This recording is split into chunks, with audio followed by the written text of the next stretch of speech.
Good evening, Coin Community, and welcome to yet another live stream where today our topic will be unlocking Europe and Asia cross border flows with tokenized Great British Pound or tGBP. Don't forget to leave your questions and also send in some of your thoughts on today's AMAs and follow us on X, Twitter, Facebook, YouTube, wherever you're watching from. For tonight's discussion, we've been focusing a lot more here at Coins on remittances, on cross-border payments, and how stable coins are, becoming this new norm for exchanging and transferring money across the world and digitally. So, we're seeing this next wave of adoption.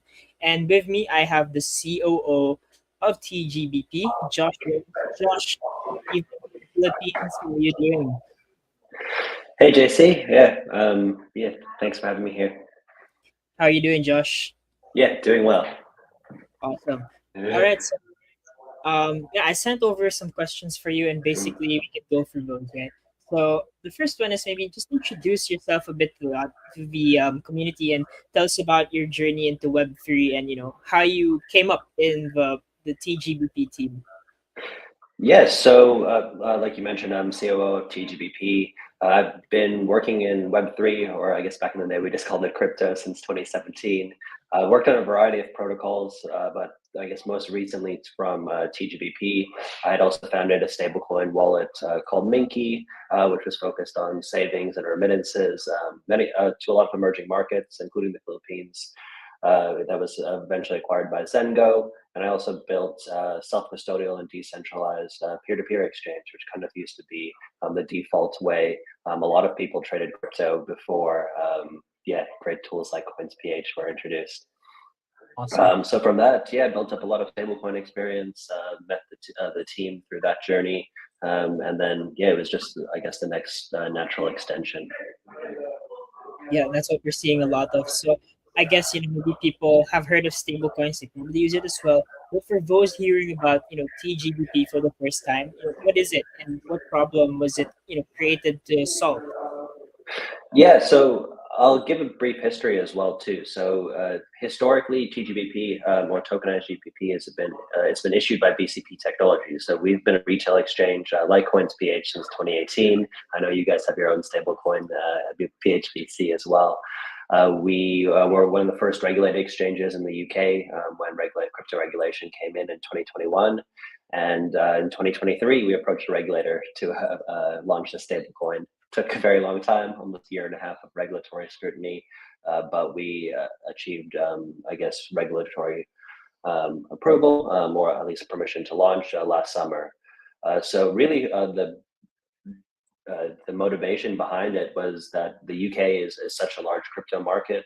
It's even given it's also such a large remittance market. I'm sure many of you on the call today probably have some family who've moved to the Philippines, moved to the UK, and it's very unnatural, I think, to go from one currency to USD and then to another currency. So we really were trying to kind of remove that stablecoin sandwich and introduce a native GBP stablecoin to the market. It's also really important, I think, for a lot of CDeFi products, for example, crypto-backed loans, earning yields on stablecoins. Which we have through some DeFi protocols. I believe there's some campaigns also with Coins.ph. Cross-border trade from a business perspective, and also maybe not so relevant to this call, but you also have a huge tokenization industry emerging now with tokenized money market funds, tokenized hedge funds, tokenized deposits, and you really need a really stablecoin with deep liquidity and like good regulation to be the mesh to bridge that all together. Awesome.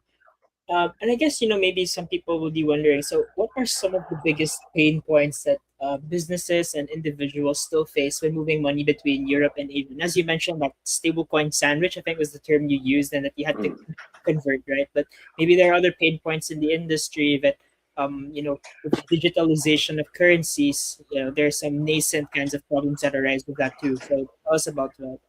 Yeah, so I'll even go back to this like pre-stable coins for some of maybe new Coins.ph users who might not even be using Coins.ph for remittances right now.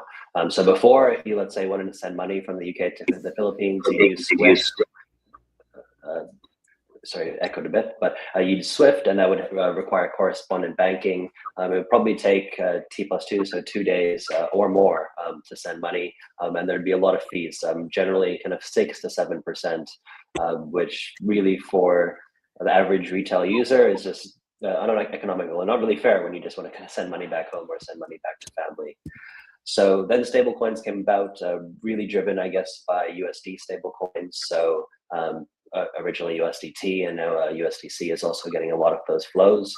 So you would go from TG, or let's say GBP, which is a Great British Pound, to the USD stablecoin, and then to your local currency. It's much better. You could do it with pretty much instant settlement on both sides, but and a lot lower than 6 to 7%. But you still have to pay the fee on the FX 2 times, right? Going from one local currency to USD, and then another local currency back home.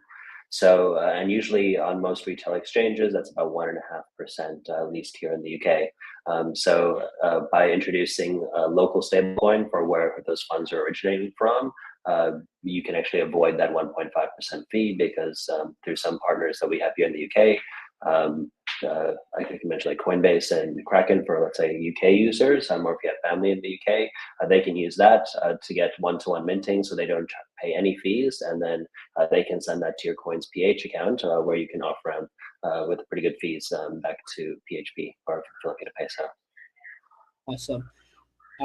So I guess with that, my follow-up question: how do you see blockchain technology, stablecoin technology transforming cross-border payments over the next 5 years? Is a long time, right? But in the next in the near future. Yeah, I think right now it's really used primarily for remittances or maybe like small to medium business. But what we're going to see is really used for enterprise business. I think you have a lot of pilots right now, like Tether saying they've done trades in the hundreds of millions of dollars, but it's always just a one-time thing, right? I think you're actually going to see this happening as a everyday thing where almost every company will be using stable coins to move money for cross-border payments. I also believe that as this evolves, it's not actually going to require let's say physical, I guess the technical term is physical cash settlement, even though our cash isn't really physical anymore. So for example, going from GBP to tGBP uh, to the Filipino peso, instead it'll probably be going just from tGBP to PHPC, and then you can use that PHPC like cash in the Philippines, whether you're a business or an individual. So I think that will unlock even more liquidity and also more use cases. I guess next question I have is, how does tGBP make those cross-border settlements, faster, more efficient than traditional methods? You did mention it earlier, but just to, go reiterate on that point. Yeah, so I think it's really on this local currency leg here in the UK. So if let's say if you have a family member who is sending you money back home, you can probably tell by my last name, but I'm half Filipino myself, I know this problem very deeply, and it's kind of why I built all these years I've been building in stablecoins and remittances. But for them, they don't have to go to a USD stablecoin, so they can use many exchanges here in the UK where like UK regulated exchanges, and it's just one-to-one. So we have a payment rail here called Faster Payments, and also one called Chaps, much bigger payments. But with Faster Payments, it's 24/7.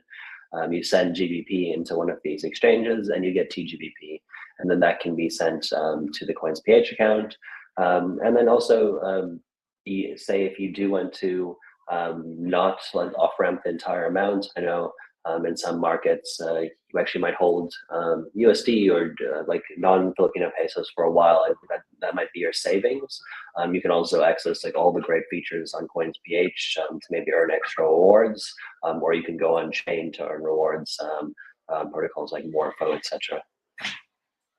Awesome.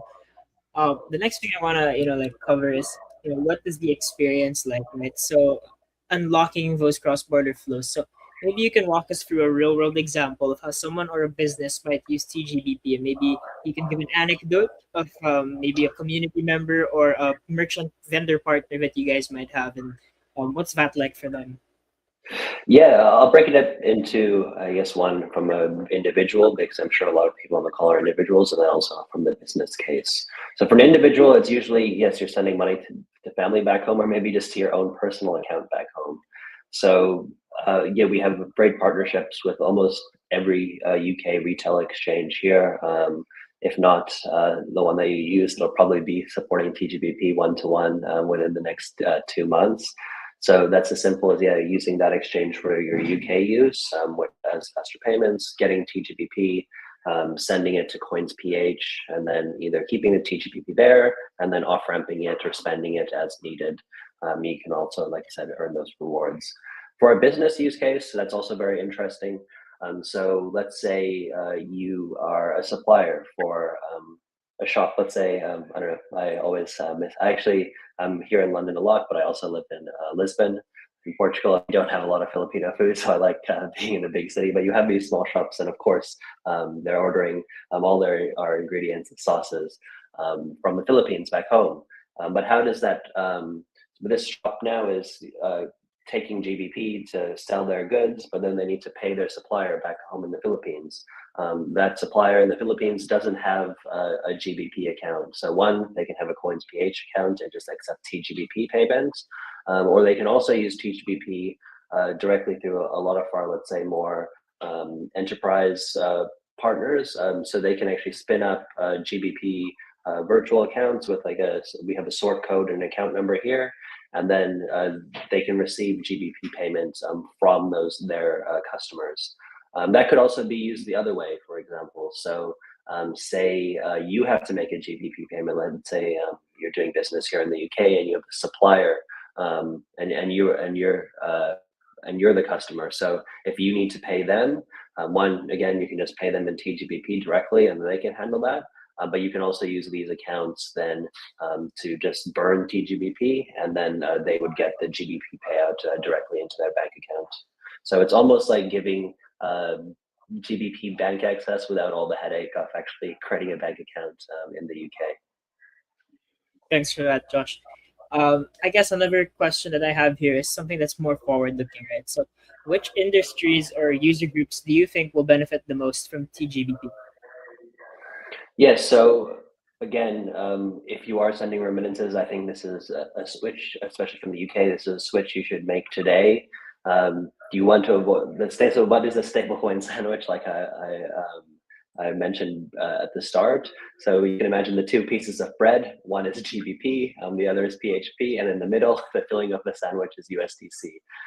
So that is what people have done for, let's say, the last 5 years in crypto. When we want to get away from the stablecoin sandwich. So it's actually just the two pieces of bread. So tGBP to PHP. So that is the biggest benefit. You're going to save at least, I believe, 1.5%, maybe even more, depending on what venue you're using to acquire tGBP in the UK. And also, of course, not financial advice, but there is a big trend of de-risking from the dollar. If you are holding, let's say, not just PHP on your bank account or in Coins.ph, the dollar, for example, is down, I believe, over 14% over the last 18 months, or at least, maybe at least 10%. So again, if your family or yourself are earning in GBP, then you're converting to USD and holding USD, you again just might have lost 1.5% on the transfer, and then you lost another 10% in value. So I think it's a good idea to consider also holding non-USD currencies, given all, let's say, the uncertainty in the world right now. Awesome. I guess the next thing I'd want to ask you is, so we can flex a little bit. So, what milestones has tGBP achieved so far that you are most proud of? Yeah, so we are the only GBP stablecoin, but I think we've also made a lot of progress in becoming a large non-USD stablecoin. So we're top 5 non-USD stablecoin now. We have $32 million in TBL. We are listed on almost every UK retail exchange, or at least the top ones in the market. We're listed on great international exchanges for remittances like Coins.ph. And yeah, I think this is just a start. Of course, I think we've only really been live since last August, so 11 months. And now, uh, with more regulatory clarity in the UK, for example, the final stablecoin rules just came out this week. We're getting final stablecoin regulation from the Bank of England as well. That's opening up a lot of institutional use cases. Let's say, again, like tokenized money market funds, different GBP products on chain. I really imagine a world, actually, or not imagine, but I really predict a world where all assets are on chain. So even, let's say, stocks that you might have, those will be tokenized. And that creates a world where really private banking is available to the individual. So, right, what I mean by that is if you are a high net worth individual now, and let's say you own a ton of Tesla stock, you can go to your bank and say, I have $1 million in Tesla stock, give me a $500,000 loan, and your bank will give you that. If I went into my bank today, they probably said, "What, are you crazy?" Right? But if Tesla stock is tokenized, like it is on some chains today, like Solana, and it's on like a DeFi market like Camino, you can either go access these markets directly or access them through exchanges like Coins.ph. So you can hold that Tesla stock, or you can hold traditional crypto assets like Bitcoin and Ethereum. You don't have to sell them. You can borrow off them at pretty good LTV. So that's like loan to value ratio. For example, on let's say Bitcoin and tokenized gold, you can usually borrow up to 86% off the value of your assets. So that lets your assets continue growing, and then you don't have to sell them, and then you can just borrow off them to pay for everyday expenses. And of course, if you borrow rather than sell your assets, there's no capital gains or taxes involved. That's what the wealthy have done for probably generations now. And I think crypto is really unlocking that for the everyday person. And the more that happens, the more I guess the middle class are really better off. Right. I guess another looking forward question here is what can your community and maybe the tGBP community expect in the next 6 to 12 months? Is there any like alpha or hints that you want to like tease towards in what you guys are cooking? Yeah, you can probably expect to see tGBP everywhere in the UK. I think we're really expanding outside of just crypto native and DeFi. So of course there'll be lots there, like more earning opportunities, more borrowing opportunities. Today, let's say if you do want to go borrow on chain off your assets, for example, like on some wrapped Bitcoin, ETH, or tokenized gold, you can do that today on Morpho.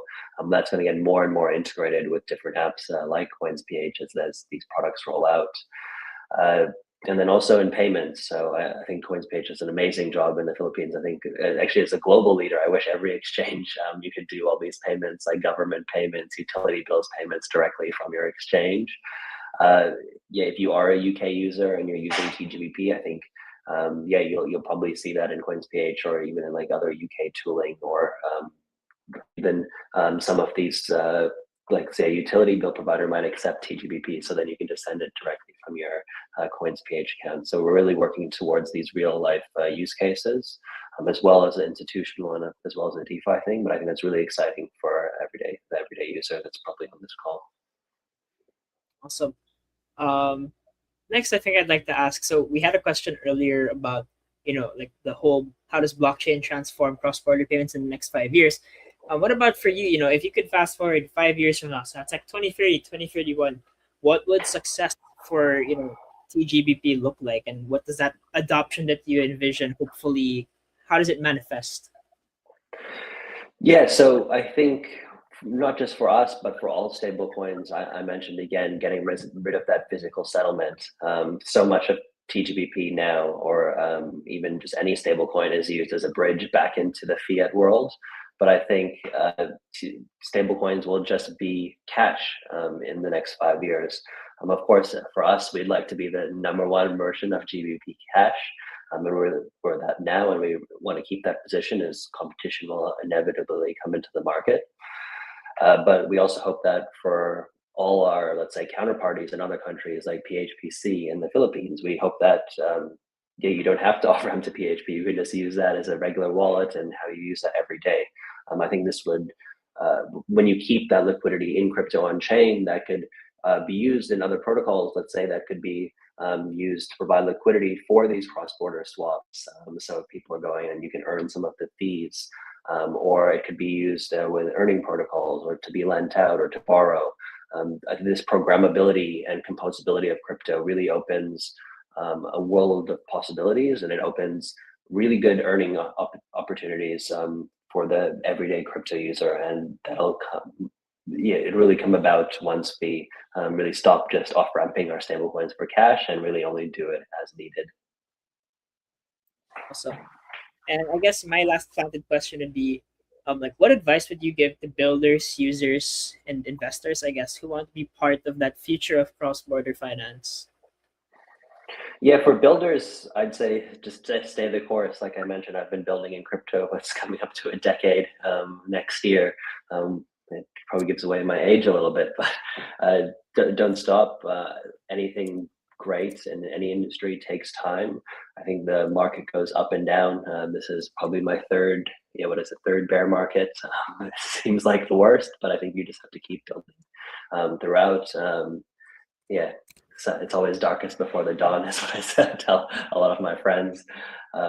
New opportunities will come out, and actually this bear market, even though maybe prices from a non-stablecoin perspective look really down, from the institutional use cases and the connectivity to everyday finance is so much better. I just think when you have some of these key events, the tide will rise much faster. For users, use these tools. Keep not just of course, use tGBP instead of USDC if you're sending from the UK, but use every DeFi tool imaginable. Of course, like there was airdrops back in the day, but I think the more you can improve your financial literacy and crypto literacy and DeFi literacy, being on this call is step one. But continuing to use those tools and teach yourself really keeps you on the cutting edge. And for investors, if you're on this call learning about stablecoins again, you're probably on the right path, and it's exciting.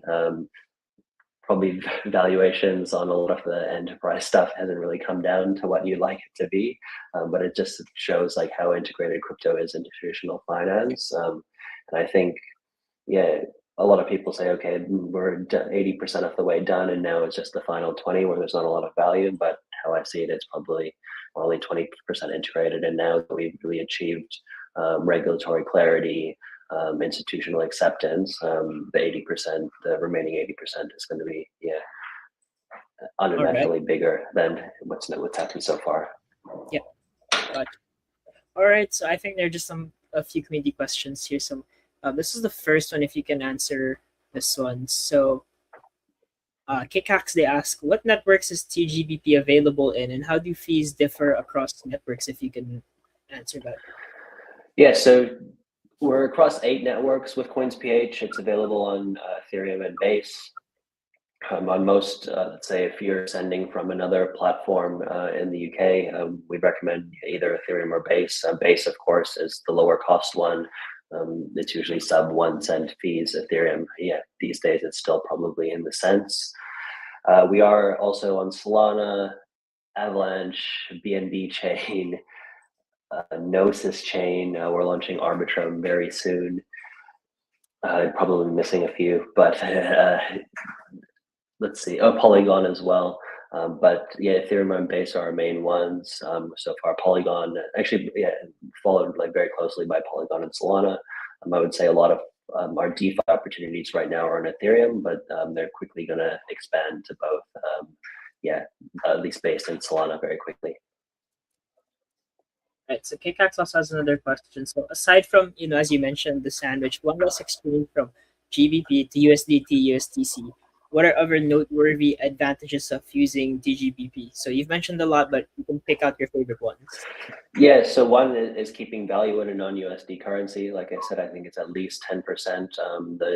The dollar has dropped against the pound over the last 18 months.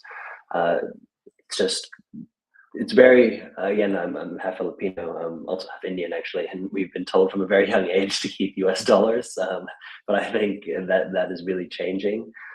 So it's probably not just to keep your local currency, but it's probably trying to hold the basket of currencies in your savings, whether that's some local currency, some USD, some GBP, and some euros. And I'd also say the other benefit is just the ease of access, like the one-to-one. So you can go tGBP to tGBP without any swapping. UK Cats. Yeah, guys, if you have other questions, do feel free to drop them on the playback of the video. But Josh, it's been a very wonderful chat explaining to us, the advantages of tGBP, and I agree with you holding, non I guess local currencies also, and keeping a basket is so important because things do move fast, and I think it's good to keep different exposures also. And TGBP is one way that people can also increase their diversification. So, Josh, any final message that you might want to impart to the community? No, just thanks for having me here. Really great to speak to the Coins.ph community. Of course, like I said, I'm half Filipino, so very passionate about being able to solve this remittances problem with a great partner like Coins.ph. But if you need any help, you can always connect with us on our socials. We're tGBP on Twitter, I believe on LinkedIn as well. You can reach out through our website, and of course, the Coins.ph there. The number one exchange in the Philippines for a reason. So if you need any help with tGBP, of course, reach out to them. Thank you so much, Josh, for your time and for explaining TGBP. I hope everyone can follow them on socials and also learn more about it, get financially literate with us. So it's been a great evening, and I'm JC, your community manager and host. See you all in a future stream. So thank you, everyone, and have a good rest of your day, afternoon, and evening, wherever you are. Bye, everyone.